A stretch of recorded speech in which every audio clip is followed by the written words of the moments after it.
আসসালামু আলাইকুম ভিউয়ার্স, আশা করি ভালো আছেন। আলহামদুলিল্লাহ আমি অনেক ভালো আছি। আজকে আপনাদের জন্য একটা ইম্পর্টেন্ট ভিডিও নিয়ে আসলাম ক্রোম ব্রাউজার নিয়ে। হ্যাঁ, ভিডিওটা অনেক গুরুত্বপূর্ণ ভিডিও, অবশ্যই না টেনে দেখবেন। আজকে ভিডিওতে আমি দেখিয়ে দেব ক্রোম ব্রাউজার নিয়ে গুরুত্বপূর্ণ সেটিংস। ক্রোম ব্রাউজার থেকে আপনি হয়তোবা সারাদিন পরে একটু ডাটা অন করেছেন, ডাটা অন করা মাত্র আপনাকে নোটিফিকেশন দিচ্ছে, নোটিফিকেশন দিয়ে আপনি বিরক্ত হচ্ছেন।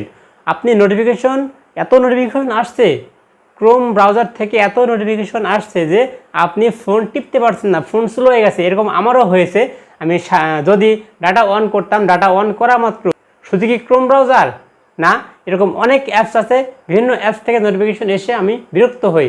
তো এই বিরক্ত হওয়ার একটা সমাধান পেয়ে গেছি। আপনি যদি ক্রোম ব্রাউজার থেকে এই নোটিফিকেশনগুলো না চান, যদি আপনি নোটিফিকেশনটা ব্লক করতে চান, অফ করতে চান, তাহলে আমি খুব সহজে দেখিয়ে দেবো কীভাবে অফ করতে হয়। আপনি আজকে ভিডিওটি পুরোপুরি দেখবেন, পুরোপুরি না দেখলে কিন্তু কিছু বুঝতে পারবেন না। অবশ্যই ভিডিওটি না টেনে শেষ পর্যন্ত দেখবেন। আমি খুব সহজে দেখিয়ে দেবো কীভাবে ক্রোম ব্রাউজারের নোটিফিকেশনটা বন্ধ করবেন, এবং ক্রোম ব্রাউজার নোটিফিকেশন বন্ধ না করেও কিন্তু এর সমাধান করা যায়, আমি সেটাও দেখিয়ে দেবো। ক্রোম ব্রাউজারের নোটিফিকেশন বন্ধ না করেও কীভাবে সাইলেন্ট করে রাখবো, যাতে নোটিফিকেশন আসলেও যাতে আমি বিরক্ত না হই, যাতে বুঝতে না পারি। হয়তো আসছে, কোনো সাউন্ড হবে না বা কোনো ভাইব্রেশন হবে না, আসবে কিন্তু বুঝতে পারবো না, সাইলেন্ট মোডে থাকবে।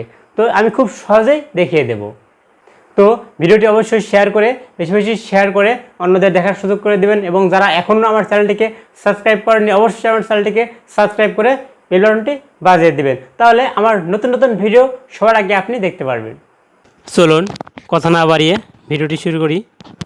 আপনি যেহেতু ক্রোম ব্রাউজার থেকে বিরক্ত হচ্ছেন, অনবরত ক্রোম ব্রাউজার থেকে, গুগল ক্রোম থেকে নোটিফিকেশন এসে আপনাকে অনবরত বিরক্ত করছে, আপনি বিরক্ত হচ্ছেন, তো আপনাকে খুব সহজে দেখিয়ে দেব কিভাবে আপনি ক্রোম ব্রাউজারের এই বিরক্ত হতে বাঁচতে পারেন, নোটিফিকেশন কীভাবে বন্ধ করবেন খুব সহজে দেখিয়ে দেব। আমি ক্রোম ব্রাউজার অ্যাপসটি ওপেন করে দিচ্ছি। এরপরে দেখুন ক্রোম ব্রাউজার অ্যাপসটি ওপেন হয়ে গেছে। এখন এখানে উপরে দেখুন, ডান পাশে উপরের দিকে 3 ডট আইকন আছে, আপনি 3 ডট আইকনের উপরে ক্লিক করে দিবেন। এরপর দেখুন এরকম ইন্টারফেস আসলে এখানে কয়েকটি অপশন আছে। এখান থেকে আপনি সেটিংস নামে যে অপশন আছে, সেটিংস নামে অপশনের উপরে ক্লিক করে দিবেন। এরপরে দেখুন এখানে এরকম অপশন আসলো। এখান থেকে আপনি যেহেতু নোটিফিকেশন বন্ধ করবেন, তাহলে দেখুন নোটিফিকেশনস নামে একটা অপশন আছে, নোটিফিকেশন অপশনটা ক্লিক করে দিবেন। এরপর দেখুন চলে এসেছে, অ্যাপ নোটিফিকেশন চলে এসেছে। এখান থেকে নোটিফিকেশনটা অন করা আছে, অ্যালাউ করা আছে, দেখুন অ্যালাউ নোটিফিকেশন, এটা অ্যালাউ করা আছে, অন করা আছে। যদি এটা আমি এইভাবে অফ করে দিলাম, এখন অফ করা আছে। এখন এখানে আপনি অফ করে দিলে আপনার ফোনে ক্রোম ব্রাউজার থেকে কোনো নোটিফিকেশন যাবে না। আপনার ডাটা অন করা মাত্র ক্রোম ব্রাউজার থেকে যেরকম নোটিফিকেশন যায়, তো এখন আর সেরকম নোটিফিকেশন যাবে না। এটা অন করলাম, এটা অন থাকলে আপনি ডাটা অন করা মাত্র নোটিফিকেশন যাবে, অনেক নোটিফিকেশন যাবে, আপনাকে বিরক্ত করবে, আপনার ফোনকে স্লো করে ফেলবে। তো এটা আপনি অফ করতে চাইলে অফ করে দিবেন।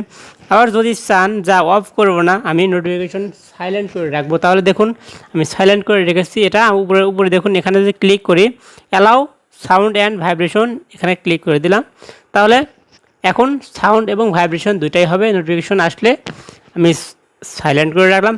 সাইলেন্ট করলে, যদি সাইলেন্ট করে রাখি, তাহলে এই যে নোটিফিকেশন আসলো এটার কোনো সাউন্ড হবে না। তো আপনি যদি চান একেবারেই বন্ধ করবেন, যে আপনি নোটিফিকেশন নেবেন না, তাহলে এটা বন্ধ করে রাখবেন। এখানে আমি অন করা আছে, অফ করে দিলাম। দেখুন এখন থেকে একদম ব্লক হয়ে গেছে এই অ্যাপটি, ক্রোম ব্রাউজার অ্যাপটি ব্লক হয়ে গেছে। ক্রোম ব্রাউজার থেকে আর কোনো নোটিফিকেশন আমার কাছে আসবে না। তো এই ছিল আজকের ভিডিও। যদি আজকের ভিডিওটি ভালো লেগে থাকে, অবশ্যই আমার চ্যানেলটিকে সাবস্ক্রাইব করে বেল বাটনটি বাজিয়ে দিবেন এবং আমাকে এরকম নতুন নতুন ভিডিও বানানোর জন্য উৎসাহিত করবেন। আল্লাহ হাফেজ।